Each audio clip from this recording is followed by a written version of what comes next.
আপু, body brightening এর জন্য কি সোপ ইউজ করতে পারি? সোপ কিন্তু আমরা একটা সাজেস্ট করি যেটা খুব ভালো। আপনি যদি পিলিং চান তাহলে পিলিং সোপও আছে। এখন আপনার কি রোদে যাওয়া হয়?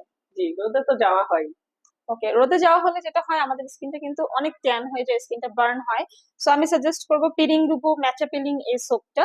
এই সোপটা কিন্তু একদম ন্যাচারাল ইনগ্রিডিয়েন্টস থেকে তৈরি, এবং এটাতে হচ্ছে আমি বলবো যে ইফেক্টিভ ইনগ্রিডিয়েন্টটা আছে ম্যাচা, সেটা কিন্তু আমাদের স্কিনকে ব্রাইট করে, গ্লোয়িং করে।